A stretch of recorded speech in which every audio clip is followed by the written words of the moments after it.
हव्वा अलैहिस्सलाम ने अल्लाह की बारगाह में दुआ की और तौबा की और क्या दुआ की, रब्बना ज़लमना अनफुसना व इल्लम तग़फिर लना व तरहमना लनकूनन्ना मिनल खासिरीन। ऐ हमारे परवरदिगार, हमने अपनी जान के ऊपर जुल्म किया है, हमने अपने ऊपर अत्याचार किया है।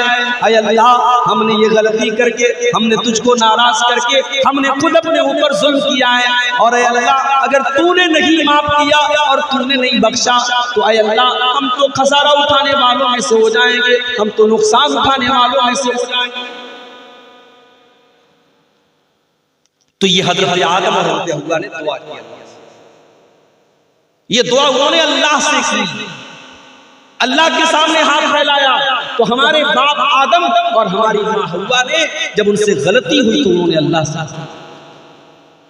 अब यहां पे जरा एक फर्क देखो मेरे भाई, आदम से गलती हुई, आदम ने अपनी गलती को मान लिया, हव्वा से गलती हुई, उन्होंने अपनी गलती को मान लिया। लेकिन जब इब्लीस ने अल्लाह के हुक्म के बावजूद जब हजरत आदम के आगे सजदा करने से इनकार किया था, अल्लाह ने पूछा मा मनाका अन तस्जुदा लिमा खलक़तु बियदैया। ऐ इब्लीस, जिस आदम को मैंने अपने हाथों से पैदा किया है, ऐ इब्लीस, तू आदम को सजदा क्यों नहीं करता है? थोड़ा सा गर्म पानी मार, भी खाना खा के फौरन आए, थोड़ा गला कर रहा है। अल्लाह ने फरमाया इब्लीस, तू आदम के आगे सजदा क्यों नहीं कर रहा है? जब मैंने हुक्म दिया तो तू सजदा क्यों नहीं कर रहा है? तो जानते हो इब्लीस ने क्या जवाब दिया? क़ाला अना खैरुम मिन्हु खलक़तनी मिन नारिन व खलक़तहु मिन तीन। कहा कि अल्लाह, मैं आदम से बेहतर हूं, मैं आदम से बेहतर हूं। तूने मुझे आग से पैदा किया है और आदम को मिट्टी से पैदा किया है। आग हमेशा ऊपर जाती है, मिट्टी हमेशा नीचे जाती है। आग से पैदा होने वाली चीज मिट्टी से पैदा होने वाली चीज सजदा करता है। अल्लाह का हुक्म है। इब्लीस लॉजिक लगा रहा है, इब्लीस तर्क लगा रहा है, इब्लीस मंतिक लगा रहा है। पता ये चला जब अल्लाह का हुक्म आ जाए तो फिर लॉजिक नहीं लगता, जब अल्लाह का फरमान आ जाए तब अपना दिमाग नहीं लगाते। अल्लाह का हुक्म है तो होता। जाड़े का मौसम में हमने मोजा पहना हुआ है। अल्लाह के नबी ने फरमाया कि अगर कोई आदमी मुकीम है अपने घर पर और मोजा पहने हुए तो एक दिन और एक रात वो मोजे पर मसा करके नमाज पढ़ सकता है। और मुसाफिर है, अपने शहर के बाहर गया है तो 3 दिन और 3 रात वो मोजे पर मसा कर सकता है। यानी अगर उसने वजू करके मोजा पहना है, मान लो आज फजर की नमाज में उसने वजू करके मोजा पहना तो कल फजर की नमाज तक, कल फजर के पहले तक वो सारी नमाजें मोजा पहने सिर्फ मोजे के ऊपर मसा करके पढ़ सकता है। अब जरा गौर करो, मोजा जब हम पहनते हैं और जब हम मोजा पहन करके जमीन पे चलते हैं तो हमारे मोजे का जो निचला हिस्सा होता है वो गंदा होता है, वो डस्टी हो जाता है और उसमें धूल लग जाती है, मिट्टी लग जाती है। मगर जब हम मसा करते हैं तो मोजे के ऊपर मसा करते हैं, मोजे के नीचे मसा नहीं। अगर लॉजिक लगाओगे, अगर अकल लगाओगे तो अकल ये कहती है कि मोजे के नीचे मसा होना चाहिए। डस्ट तो वहां लगा है, धूल तो वहां लगी है, मिट्टी तो वहां लगी है, मगर यहाँ लॉजिक नहीं लगाएंगे, यहाँ अकल नहीं लगाएंगे। अल्लाह का हुक्म है हम मोजे के ऊपर मसा। इब्लीस ने लॉजिक लगाया, इब्लीस ने कहा कि अल्लाह, मैं आदम को सजदा नहीं करूंगा क्योंकि मैं आग से पैदा हुआ हूं और आदम मिट्टी से पैदा हुए हैं, और आग से पैदा होने वाली चीज, मिट्टी से पैदा होने वाली चीज को सजदा नहीं कर सकती। अल्लाह ने कहा अच्छा, मेरे हुक्म के आगे तू लॉजिक लगा रहा है, मेरे आदेश के बाद मंतिक लगा रहा है, अकल लगा रहा है। अल्लाह ने इब्लीस को मरदूद करार दे दिया और क़यामत तक के लिए और हमेशा के लिए इब्लीस अल्लाह ताला के गज़ब का और गुस्से का हक़दार हो गया और अल्लाह की बारगाह से निकाल दिया गया। पता ये चला दो रास्ते हैं, एक आदम का रास्ता है, एक इब्लीस का रास्ता है। आदम से भी गलती हुई, इब्लीस ने भी गुनाह किया, मगर आदम ने अल्लाह से माफी मांग ली, आदम ने तौबा कर ली, आदम ने अल्लाह से माफी मांग ली और इब्लीस ने माफी नहीं मांगी। इब्लीस ने गुनाह किया और गुनाह करने के बाद अपने गुनाह के ऊपर डटा रहा और ढिठाई करता रहा।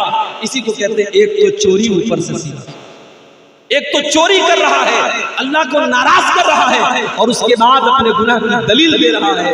मेरे प्यारे साथियों, उसी आदम की औलाद, मेरी प्यारी माँ बहन, मेरे नौजवान साथियों, उसी आदम की औलाद हम और आप हैं, उसी हव्वा की औलाद हम और आप हैं। जब हमसे कोई गलती हो जाए, जब हमसे कोई गुनाह हो जाए, हम अल्लाह से माफी मांग लिया करें, हम अल्लाह से तौबा कर लिया करें। अल्लाह ताला तो तौवाबुर रहीम है, अल्लाह ताला तो गफूरुर रहीम है। वो हमारे तौबा करने के बाद हमारे गुनाहों को नेकियों में कन्वर्ट कर देगा, बदल देगा। जानते हो, एक बड़ी प्यारी हदीस आपको सुनाने जा रहा हूं। ये हदीस आपको सही मुस्लिम के अंदर मिली। अल्लाह के नबी फरमाते हैं, जब बंदा कोई नेकी का काम करना चाहता है, जब बंदा कोई नेकी के काम करने का इरादा करता है, अल्लाह ताला फरिश्ते से कहता है, मेरा बंदा नेकी के काम का इरादा कर रहा है, उसके नाम आमाल में एक नेकी लिख दो। अभी उसने नेकी भी नहीं किया है, अभी उसने नेकी का इरादा किया है, अभी वो रात में इशा की नमाज पढ़ के आया है, वो बिस्तर पे ये सोच के सोया है कि कल मैं तहज्जुद की नमाज पढ़ूंगा। अभी उसने सिर्फ इरादा किया है, अल्लाह ताला ने उसके नाम आमाल में एक नेकी लिख दी। रात में 2 बजे नींद खुली, रात में 3 बजे नींद खुली। वो आज के नौजवानों की तरह तो नहीं होगा जो रात को 2-2 बजे तक और 3-3 बजे तक लड़कियों से चैटिंग करने में अपना टाइम गुजारे। वो ऐशा पढ़ के बेचारा सोया है, मैं रात में तहज्जुद पढ़ूंगा, रात में 2 बजे उठता है और अल्लाह की बारगाह में तहज्जुद पढ़ता है। अगर वो तहज्जुद पढ़ लेगा तो अल्लाह के नबी फरमाते हैं, उसके नामे आमाल में 10 नेकियों का सवाब मिलता है। उसने 8 रकात तहज्जुद की नमाज पढ़ी, लेकिन उसको सवाब मिलेगा 80 रकात पढ़ने का, उसको 10 गुना ज्यादा सवाब मिलेगा। सिर्फ इरादा करके सोया था, अल्लाह ने एक नेकी लिख दी और जब वो काम कर लिया, अल्लाह ने 10 नेकी का सवाब उसको दिया। उसके अपोजिट में अब जरा गौर से सुनिएगा, अल्लाह कितना रहमान है और कितना कृपालु है और कितना दयालु है। उसकी कृपाएं कितनी बड़ी, उसकी दया कितनी बड़ी है, उसकी रहमत कितनी बड़ी है, जरा इस हदीस से अंदाजा लगाओ मेरे भाई। अल्लाह के नबी फरमाते हैं, अगर बंदा किसी गुनाह के काम का इरादा करता है, किसी गलत काम का इरादा करता है, कोई भी गलत काम करने का इरादा करता है, अल्लाह फरिश्तों से कहता है रुक जाओ, अभी बंदे ने इरादा किया है, अभी उसने गुनाह का काम नहीं किया है, उसने गलत काम नहीं किया है। जब तक मेरा बंदा वो गुनाह का काम ना कर दे, जब तक वो गलत काम ना कर दे, उसके नामे आमाल में तुम गुनाह मत लिखना। देखो, नेकी का इरादा किया था, नेकी का सवाब अल्लाह ने लिख दिया था, मगर गुनाह का इरादा किया है, अभी अल्लाह ने गुनाह का उसके नामे आमाल में गुनाह को नहीं लिखा, मना कर दिया फरिश्तों से। अभी उसके बाद अल्लाह के नबी फरमाते हैं, अगर बंदा वो गुनाह का काम कर लेता है, चोरी कर लेता है, ज़िना कर लेता है, झूठ बोल देता है, शराब पी लेता है, कोई भी गलत काम कर लेता है, उसके नाम आमाल में एक गुनाह लिख दिया जाता है, एक गुनाह का अज़ाब उसके नाम आमाल में लिख दिया जाता है। लेकिन अगर इरादा करने के बाद अगर बंदा गुनाह से बच जाए और गुनाह ना करे, तो जरा उस अल्लाह की रहमत देखो। अल्लाह फरिश्तों से कहता है, मेरे बंदे ने मेरे डर से इस गुनाह को छोड़ दिया है, मेरा डर उसके दिल में पैदा हो गया और उसने गुनाह का इरादा करके गुनाह नहीं किया है। ऐ फरिश्तों, उसके नाम आमाल में एक नेकी लिख दो। उसने गुनाह का इरादा करके गुनाह नहीं किया, उसने मेरे डर से ऐसा नहीं किया। ऐ मेरे फरिश्तों, उसके नाम आमाल में एक नेकी लिख दो। यह है उस अल्लाह की रहमत। इसलिए अगर हमसे कोई गुनाह हो जाए तो हम अल्लाह से सच्ची तौबा करें, हम अल्लाह से माफी। अच्छा, तौबा का मतलब समझते? जब हम गाड़ी चलाते हैं, चाहे हम कार चला रहे हो या बाइक चला रहे हो, तो आपने रास्ते में कहीं कहीं देखा होगा रोड के ऊपर यू टर्न लेना होता है। अगर हमें इस साइड से उस साइड आना है तो हम यू टर्न लेते हैं, पूरी गाड़ी को हम घुमा के अपोजिट रास्ते पे लेके आते हैं। तौबा का मतलब होता है यू टर्न लेना। तौबा का मतलब होता है आप अल्लाह ताला के रास्ते से भटक गए थे, सिरात मुस्तकीम से भटक गए थे, अब आप यू टर्न ले रहे हैं, आप अल्लाह के रास्ते पर वापस लौट।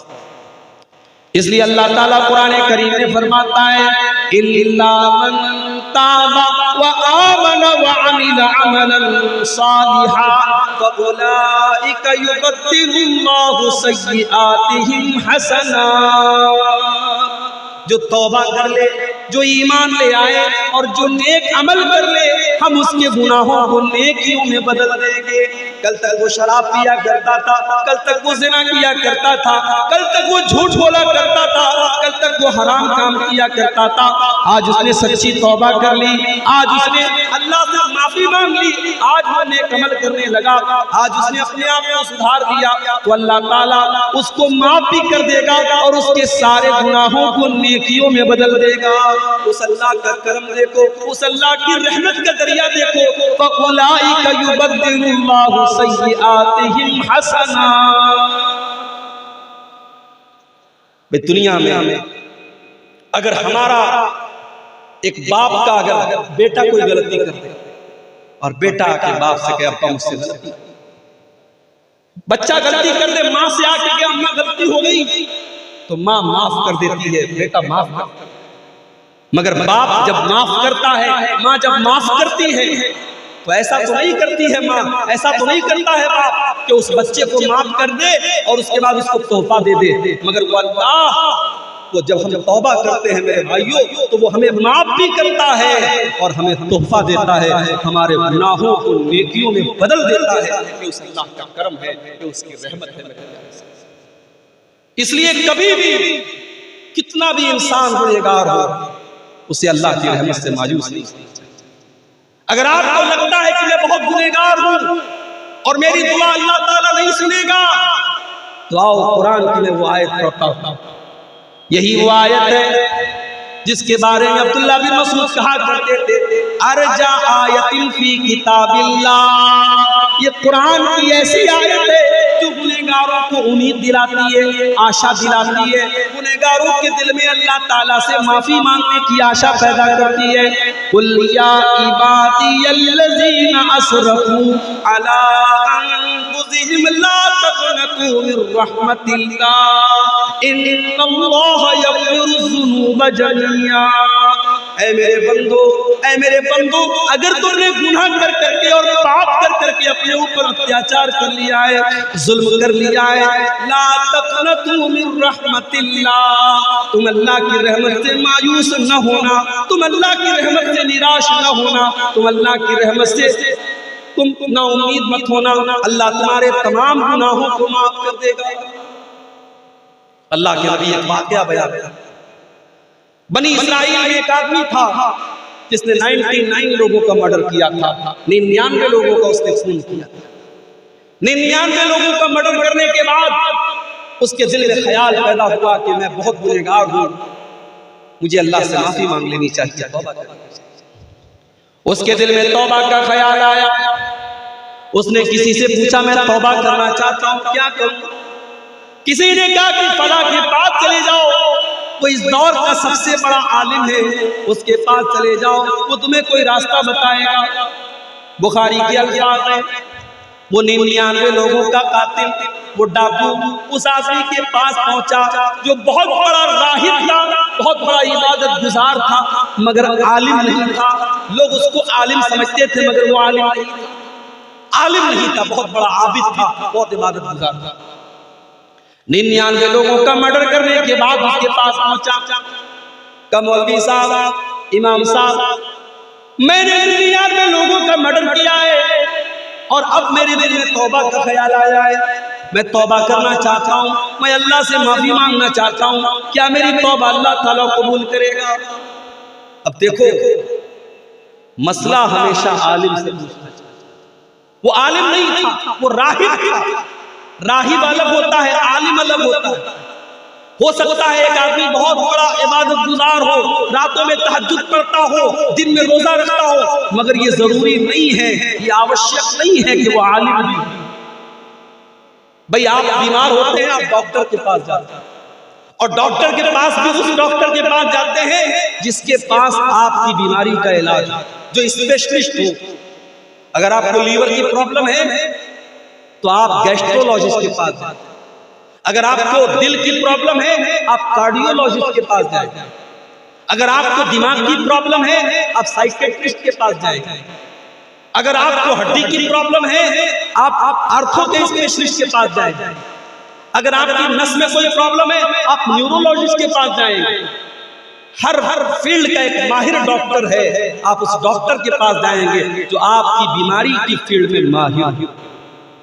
मगर दीन का मसला आता है तो साहब जो इंटरनेट पर बैठ करके दो चार लंबी चौड़ी बातें करे, हम उसे अल्लामा बना देते हैं, उसे इमाम बना देते हैं, उसको फॉलो करने लगते हैं। कितने नौजवान हमारे हैं इंजीनियर अली मिर्जा को बहुत फॉलो।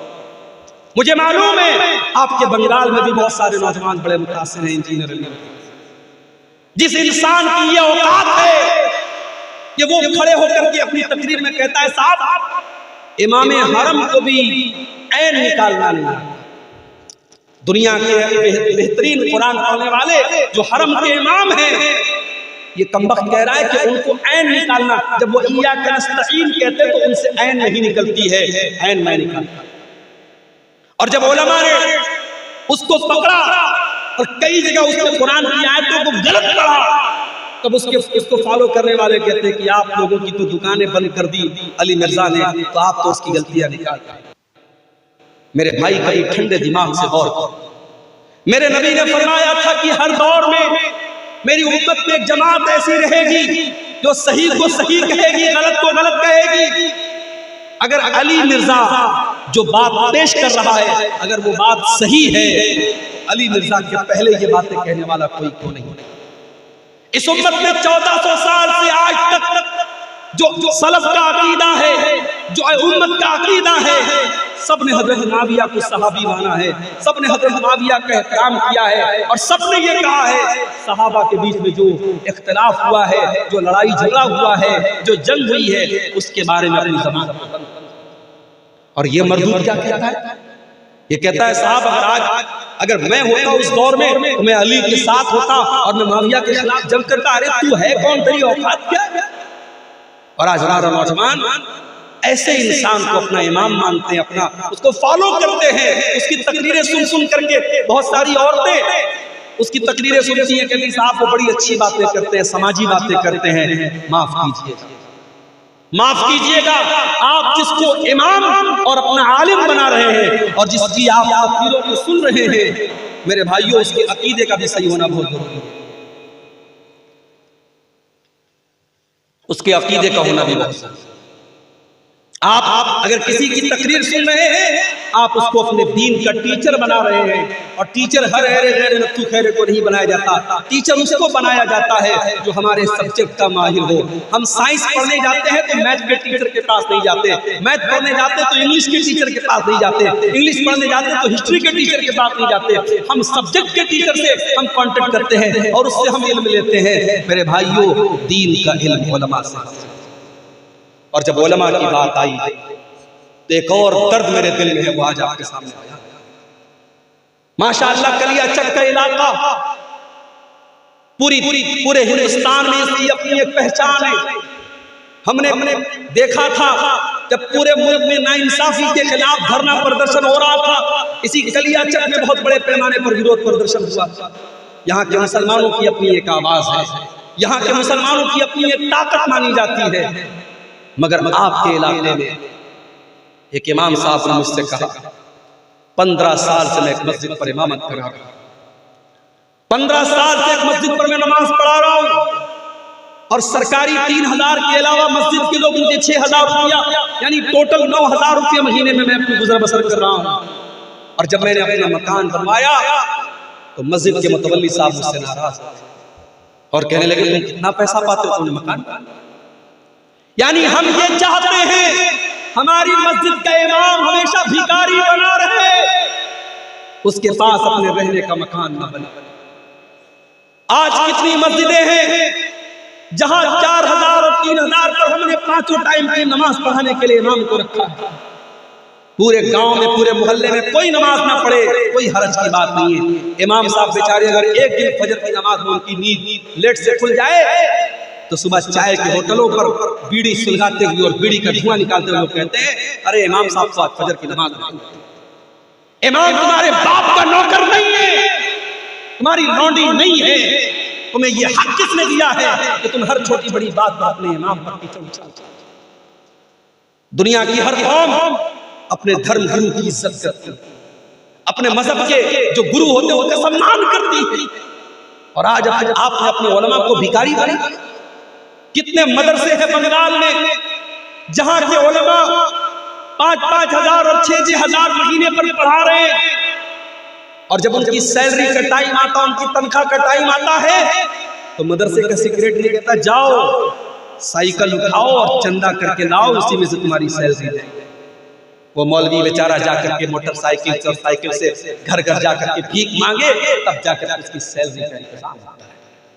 यही हालात रहे तो वो दिन दूर नहीं है जब आपकी मस्जिदों में इमाम नहीं मिलेंगे, जब आपके मदरसों में पढ़ाने वाले टीचर नहीं मिलेंगे। अभी एक साहब ने बताया कि एक मौलवी जो मदरसे में बच्चों को पढ़ा रहा था आज कोयला ठेलने का काम कर रहा है। और किसी ने पूछा तुम तो अच्छा खासा बच्चों को पढ़ा रहे थे, तुम ये कोयला ठेलने का काम क्यों करने लगे? कहा कि वहां 4000 रुपया लोग मुझे तनख्वाह देते थे और 12000 का मसला पूछते। वो कोयला ठेलते। लॉकडाउन के बाद कितने उलमा ने बिजनेस करना शुरू कर दिया, नौकरी करने लगे, रिक्शा चलाने लगे, मजदूरी करने लगे। उन्होंने कहा ये गुलामी हम नहीं करेंगे। मेरे भाइयों, अपने उलमा की इज्जत करो, अपने इमाम की इज्जत करो। अगर तुम्हें यह हक है कि तुम अच्छा मकान बना के रहो तो इन उलमा को भी हक है कि वो मकान बनाए। अगर तुम्हारे बच्चे अच्छे स्कूलों में पढ़ते हैं और आला तालीम हासिल करते हैं तो इन उलमा को भी पूरा हक हासिल है कि वो अपने बच्चों को स्कूलों में और आला तालीम दिलाएं, उनके बच्चे भी बेहतरीन तालीम हासिल करें। और अगर आप अपने बीवी बच्चों के साथ रहते हैं तो इन उलमा को भी अपने बीवी बच्चों के साथ रहने का हक हासिल है। कितनी मस्जिदों के इमाम हैं, उनको छोटी सी कोठरी दी गई है, वो फैमिली के साथ नहीं रह सकते, वो परिवार के साथ नहीं रह सकते। वो बेचारे शादी हो चुकी है, बीवी गांव में रहती है, 2-2 महीने पर 3-3 महीने पर इमाम साहब अपनी बीवी के पास जाते हैं, अपने बच्चों के पास जाते हैं। बच्चों का बाप मौजूद है, बच्चे यतीम की जिंदगी गुजार रहे हैं, शौहर बीवी का शौहर मौजूद है और बीवी बेवा की जिंदगी गुजार रही है। माफ करो मेरे भाई, आपने अपने उलमा को जीते जी मार डाला, उनके बच्चों को यतीम बना डाला, उनकी औरतों को बेवा बना डाला। जिस इमाम के लिए आपने छोटा सा कमरा बनाया है, एक फैमिली क्वार्टर का इंतजाम भी आप कर सकते थे। अगर आप अपने बच्चों के साथ रहना चाहते हैं, अपनी बीवी और परिवार के साथ रहना चाहते हैं तो इन उलमा को भी पूरा हक हासिल है कि अपने परिवार के साथ रहें। अपने उलमा को इतना जलील मत करो। 15 साल एक मस्जिद पर इमामत कराने वाला आज 4-5 हजार रुपया अगर मस्जिद कमेटी से पा रहा है तो आप इस पर एतराज करें तो मकान क्यों बनवा रहा है, तू घर क्यों बनवा रहा है, तुझे घर बनाने का कोई हक हासिल नहीं। सोचो उस इमाम के दिल पर क्या गुजरी होगी। वो 15 साल अगर उसने किसी बिजनेस में दिया होता तो शायद आज उसका बिजनेस बहुत आगे बढ़ गया होता। उसने 15 साल किसी प्राइवेट कंपनी में नौकरी की होती तो आज उसकी सैलरी बहुत ज्यादा होती। मेरे प्यारे साथियों, अपने उलमा को इतना मजबूत करो। अल्लाह की कसम, जब किसी मस्जिद में कोई मौलवी खड़ा होकर कहता है लोगों मेरी बच्ची की शादी है, मुझे अपनी बच्ची की शादी के लिए मुझे पैसे चाहिए, तो मुझे तकलीफ होती है कि हमने अपने उलमा को इस मकाम पर लाके खड़ा कर दिया कि उनको अपनी बेटियों की शादी के लिए भीख मांगनी पड़े, उनको अपनी बीवी के इलाज के लिए भीख मांगनी पड़े। नहीं मेरे भाई, अपने उलमा को इज्जत दो, सम्मान दो, मकाम दो। वो तुम्हारे नौकर नहीं है, वो तुम्हारे गुलाम नहीं है, उनका एहसान है तुम्हारे ऊपर, उनका एहसान है तुम्हारे ऊपर, तुम्हारे माँ बाप से बड़ा एहसान है। तुम्हारे माँ बाप तो तुम्हें पालते हैं, तुम्हें पोसते हैं, तुम्हें जन्म देते हैं, मगर ये उलमा तुम्हें दीन सिखाते हैं, तुम्हें नमाज पढ़ाते हैं, तुम्हें हलाल बताते हैं, तुम्हें हराम बताते हैं, तुम्हें जायज बताते हैं, तुम्हें नाजायज बताते हैं। इन उलमा को इनका मकाम तो मेरे भाई वो 99 लोगों का जो कातिल था, वो जब पहुंचा आलिम के पास नहीं पहुंचा, आबिद के पास पहुंचा। वो बहुत बड़ा इबादत गुजार था मगर आलिम नहीं था। उससे जाके कहा कि साहब मैंने 99 लोगों का मर्डर किया है और अब मैं तौबा करना चाहता हूं। अब चूंकि वो आलिम नहीं था तो उसने मसला गलत बताया। आलिम होता तो शायद गलत ना बताता, उलमा से भी गलती हो सकती है, मगर जाहिर है जिसके पास इल्म नहीं है उसकी गलती होने का चांस ज्यादा है। उसने कहा 99 लोगों के कातिल तू बड़ा आया तौबा करने, 900 चूहे खा करके बिल्ली हज करने चली आई, तू चला जा, तेरी तौबा कबूल नहीं होगी, अल्लाह तुझे माफ नहीं करेगा। तूने 99 लोगों का खून बहाया है, अल्लाह तेरी तौबा कबूल नहीं करेगा। उसने कहा ऐसी बात, अगर मेरी तौबा अल्लाह कबूल नहीं करेगा तो चलो एक गुनाह मैं और कर देता हूँ। उसने उस आबिद को भी कत्ल कर डाला और 100 कत्ल उसने पूरे करे। उसने 100 कत्ल कर दिए, 100 कत्ल कर दिए। फिर उसके दिल में तौबा का ख्याल आया। फिर उसने पूछा किसी से, मैं तौबा करना चाहता हूँ, क्या करूं? किसी ने बताया फलां के पास चले जाओ, वो इस दौर का सबसे बड़ा आलिम है। वो उसके पास पहुंचा, वो वाकई में आलिम था। उससे जाकर के कहा कि मैंने 100 लोगों की हत्या की है, 100 लोगों को कत्ल किया है, मैं तौबा करना चाहता हूँ, मैं अल्लाह से माफी मांगना चाहता हूँ, क्या अल्लाह मेरी तौबा कबूल करेगा? उस आलिम ने जवाब दिया, मैं यक़ूलु बैनका व बैनल्लाह, अगर तू तौबा करना चाहता है, अगर तू अल्लाह से माफी मांगना चाहता है, तो कौन तेरे बीच में और अल्लाह के बीच में रुकावट बन सकता है? तू अल्लाह से तौबा कर ले, तू अल्लाह से माफी मांग ले, अल्लाह जरूर तेरी तौबा को कबूल करेगा। उसने सही जवाब दिया कि 100 लोगों का कत्ल करने के बाद भी अगर तू तौबा करना चाहता है, अल्लाह तेरी तौबा को कबूल करेगा, मगर उसके लिए तुझे एक काम करना पड़ेगा, तुझे बुरे लोगों की बस्ती को छोड़ना पड़ेगा। ये बुरे लोगों की बस्ती है, ये गुनाहगारों की बस्ती है, इसे छोड़ करके तुझे फला बस्ती में जाना पड़ेगा जहां नेक लोग रहते हैं, जहां अच्छे लोग। पता ये चला मेरे भाइयों, इंसान के ऊपर सोहबत का भी असर पड़ता है। शराबियों के साथ बैठोगे शराबी हो जाओगे, जालिमों के साथ बैठोगे ज़िना तुम्हारी नजर में हल्का हो जाएगा, बेनमाजियों के साथ बैठोगे तो नमाज की वक़्त और अहमियत कम हो जाएगी। इसलिए मेरे भाइयों और मेरी बहनों, जब आप किसी से दोस्ती करो, किसी को अपना दोस्त बनाओ तो देखभाल करके अपना दोस्त बनाओ, अच्छे लोगों को अपना दोस्त बनाओ।